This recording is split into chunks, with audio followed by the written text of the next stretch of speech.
Hello साहब, तिवारी जी के यहाँ से बोल रहा हूँ। अच्छा बताइए। सीए आपके, उन्होंने मेरे को बताया था कि मैं आपको थोड़ा सा फोन करके इन्फॉर्म कर दूंगा। साहब, टाइम है आपके पास? करी तो बात हुई थी तिवारी जी से मेरी, वो बता रहे थे टीडीएस वगैरह के नहीं, बारे में। टीडीएस का तो हो गया, टीडीएस का हो गया। मैं आपको सिर्फ इन्फॉर्म, अभी आपकी बुक देख रहा था मैं, तो तिवारी जी बता रहे थे सीए, वो कह रहे थे कि मैं थोड़ा सा आपको बता दूं, जी जी बताइए। क्योंकि वो ऐसा है ना, टैक्स वैक्स का फिर काम फिर लटक गया था सर। नहीं नहीं बताइए। एक सेकंड। 30% टैक्स ये तो पे कर दिया सर हमने आपका, ठीक है सर। अच्छा जी जी। 10% टीडीएस भी आपका, तिवारी जी ने कहा था टीडीएस। हाँ तो ये तो पता ही है, मेरे को बता दिया था उन्होंने। इसके दो ना फायदे बता रहा था इसको मैं आपके। तो सर 30% जो टैक्स कटा है आपका, क्योंकि सर आपका स्लैब जो है वो 12 लाख से ऊपर है, हम्म। तो 30% टैक्स कटने का फायदा ये है सर, कम से कम कल को इनकम टैक्स का डंडा तो नहीं होगा। और जो सही है, ये 10% टीडीएस भी आपने इसलिए काटा कि कल को आपको कोई प्रॉब्लम ना हो, ठीक है। है ना। तो सर ये दो फायदे हो गए, मतलब इनकम टैक्स के डंडे से बच गए, दूसरा ये टीडीएस के भी डंडे से बच गए। क्या कहना चाह रहे हो?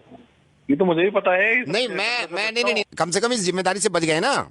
क्या कह रहे हो यार? सर मैं ये कह रहा हूँ, ये देने के बाद आपके ऊपर से जिम्मेदारी हट गई, आप कल को पागल है कि एक ही बात 30% को पकड़ लिया तूने?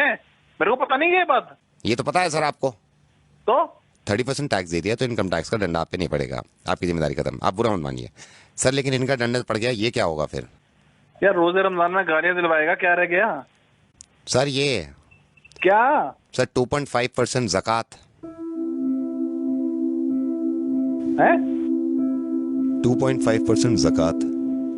साहब मैं माजरत चाहूंगा कि रोजे में मैं आपको ज्यादा बुलवा रहा हूँ, लेकिन ये 30% टैक्स दे दिया आपने, जो कि बहुत अच्छी बात है, क्योंकि एक उसूल है हिंदुस्तान का कि आप अगर 12 लाख से ज्यादा कमाते हैं तो 30% टैक्स देंगे, और देने के बाद मुतमईन हो जाते हैं इस बात से कि अब कोई जिम्मेदारी आपकी नहीं है, ना ही किसी चीज की पेनल्टी पड़ेगी। टीडीएस दे देते हैं आप 10%, साहब 2.5%, वो भी आपकी इनकम पे नहीं, आपकी सेविंग पे, सिर्फ 2.5% ज़कात, जो कि आप नहीं देते हैं। आप बिल्कुल ये मत समझिएगा कि मैं इस चीज़ के लिए शर्मिंदा करना चाह रहा हूँ आपको, मैं नाम तक नहीं बता रहा हूँ भाई, मैं सिर्फ ये कहना चाह रहा हूँ कि अगर आप इनकम टैक्स नहीं देंगे तो उससे ज़ाती तौर पर किसी एक इंसान को परेशानी नहीं होगी, वो हमारी मुल्क की तरक्की के आड़े आता है। लेकिन अगर ज़कात नहीं देंगे, वो भी सिर्फ 2.5%, कोई ना कोई तो अल्लाह ताला ने आप में ये बात देखी होगी, सलाहियत देखी होगी कि ये एक ऐसा बंदा है मेरा जिसको मैं इतना दूं, इतना नवाजूं, और अल्लाह ताला को पूरी उम्मीद होगी देने से पहले कि ये इंशाअल्लाह उस पैसे में से ज़कात निकालेगा और उन लोगों की मदद करेगा जो मुस्तहिक हैं, जो परेशान हैं, और ख़ास तौर से इस महीने में, जिस महीने में ज़्यादा से ज़्यादा निकालना चाहिए। मैं माफ़ी चाहूँगा सबसे पहले कि मैं इस तरह आपको फ़ोन कर रहा हूँ।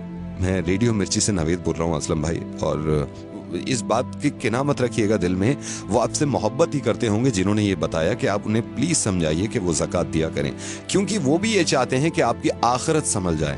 फोन मत काटिएगा, मैं छोटी सी बात आपकी इस बच्चे की कराना चाहता हूँ। मैंने फोन पे इनको होल्ड पे रखा हुआ और ये बहुत देर से इंतजार कर रहा है। मैं रेहान, जरा फिर से बताना, तुम्हारी अम्मी ने आज रोजा रखा है? नहीं रखा। रेहान, क्यों नहीं रखा रोजा उन्होंने? क्योंकि मेरी अम्मी बीमार है। तो तुम्हारे अब्बू क्यों नहीं इलाज कराते तुम्हारी अम्मी का, ताकि वो रोजे रख सकें? मेरे अब्बू के पास पैसे नहीं है। ये जो बच्चा है, इनकी वालदा को कैंसर है। इनकी वालदा रोजे यूं नहीं रख सकती क्योंकि ये बीमार हैं। बीमार इसलिए हैं क्योंकि ये इलाज नहीं करा सकती। इलाज ये इसलिए नहीं करा रही क्योंकि इनके पास पैसे नहीं है। पैसे इसलिए नहीं है इनके पास भाई क्योंकि हम ज़कात नहीं देते हैं। बहुत मुमकिन था ये कि हम हॉस्पिटल के बाहर अपनी वालदा के साथ बीमार पड़े होते और हम इंतजार कर रहे होते कि कोई ज़कात दे, और इनके वालिद यहाँ बैठे होते जहाँ पे आप हैं, और ये अगर ज़कात ना देते और हम तक ना पहुँचती तो कैसा लगता? आपके माशाल्लाह 2 मासूम बहुत प्यारे बच्चे हैं, और मैं ये दुआ करूंगा कि इंशाल्लाह बहुत लंबी उम्र हो उनकी और बहुत तरक्की करें वो। टैक्स नहीं देते हम तो कितना घबरा जाते हैं कि नोटिस आ जाएगा इनकम टैक्स की तरफ से। ज़कात नहीं देते हम तो जिसकी माफी नहीं है और उस नोटिस का कोई बदल नहीं होगा। मैं ये नहीं कह रहा हूं कि आप किसको दें, आप जिसको सही समझे, जिसको लगे कि मुस्तहिक है, उसको ज़कात दीजिए। इंशाअल्लाह ज़कात जरूर दूंगा, और इस बच्चे को अगर जरूरत हो किसी चीज की तो मुझे जरूरत है। इस बच्चे को अब जरूरत नहीं है, इस बच्चे तक पहुंच गया, लेकिन हमारे ही हिंदुस्तान में बहुत सारे बच्चे ऐसे हैं जो इंतजार कर रहे हैं हमारी ज़कात का।